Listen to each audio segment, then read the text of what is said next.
ఇప్పుడు అందిన తాజా వార్త అనురాగ్ యూనివర్సిటీలో ప్రమాదం జరిగింది. నిర్మాణంలో ఉన్న స్లాబ్ కూలి 4 తీవ్రంగా గాయపడ్డారు. అందులో 2 పరిస్థితి విషమంగా ఉన్నట్లు తెలుస్తోంది. ఈ ఘటన మేడ్చల్ మల్కాజ్గిరి జిల్లా పోచారం పోలీస్ స్టేషన్ పరిధిలోని వెంకటాపూర్లో చోటు చేసుకుంది. క్షతగాత్రులను నీలిమా హాస్పిటల్కి తరలించారు. పరిస్థితి విషమంగా ఉన్న 2కి ఎమర్జెన్సీ వార్డులో చికిత్స అందిస్తున్నారు.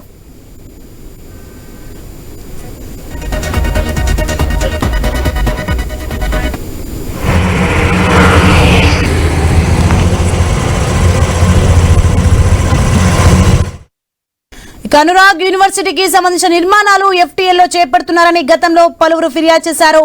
ప్రమాదం వార్తలను కవర్ చేసేందుకు వెళ్లిన మీడియా ప్రతినిధులను యూనివర్సిటీ సిబ్బంది లోపలికి అనుమతించలేదు.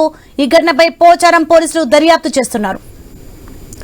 రైట్, ఇదే అంశానికి సంబంధించి మరింత సమాచారం మా ప్రతినిధి ప్రవీణ్ ఫోన్లలో అందిస్తారు. ఎస్ ప్రవీణ్, మనం చూడొచ్చు అనురాగ్ యూనివర్సిటీలో ప్రమాదం జరిగినట్టుగా తెలుస్తుంది. అయితే ఈ ఘటనకి సంబంధించి మీడియా ప్రతినిధులు యూనివర్సిటీ సిబ్బంది లోపలికి అనుమతించలేదు. ఈ ఘటనపై పోచారం పోలీసు దర్యాప్తు చేసినట్టుగా తెలుస్తోంది. అసలు ఏం జరిగింది?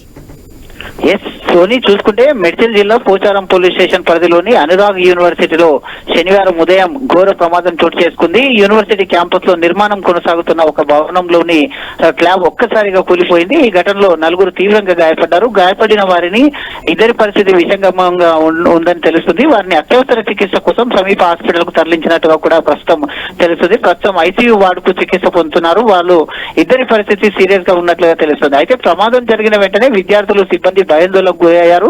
ప్రమాద స్థలానికి చేరుకున్న పోలీసులు కేసు నమోదు చేసి దర్యాప్తును అయితే ప్రారంభించారు. అయితే ఈ ఘటన పైన పూర్తి వివరాలు బయటకు వచ్చే లోపే యూనివర్సిటీ యాజమాన్యం హాస్పిటల్ సిబ్బంది మీడియాను నివారించే ప్రయత్నం కూడా చేశారు. మీడియా ప్రతినిధులను యూనివర్సిటీ క్యాంపస్ లోనికి అనుమతి లేదు అంటూ ప్రమాదంపై స్పష్టత కోసం ఆసక్తిగా ఎదురు చూస్తున్నటువంటి ప్రజలకు ఇది మరింత అనుమానాలకు తావిస్తుందని తెలుస్తుంది. ఈ యూనివర్సిటీ జనగం పల్లా రాజేశ్వర రెడ్డికి చెందినట్టుగా గుర్తించారు. రాజకీయ వర్గాల్లో కూడా చర్చనీయాంశంగా మారింది.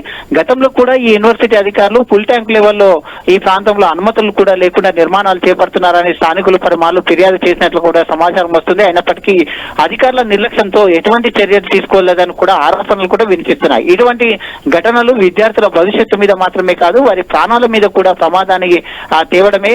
నిర్మాణాలలో నాణ్యత ప్రమాణాలు పాటించకపోవడం వల్లే ఇటువంటి ప్రమాదాలు జరుగుతున్నాయని కూడా నిపుణులు చెప్తున్నారు. కాబట్టి ఖచ్చితంగా దీనిపైన దర్యాప్తునైతే చేస్తున్నారు. కాబట్టి ఖచ్చితంగా దానిపైన మరిన్ని వివరాలు కూడా నాసి రకం జరిగిందా లేదంటే ప్రమాదానికి గల కారణాలు కూడా తెలియాల్సి ఉంది.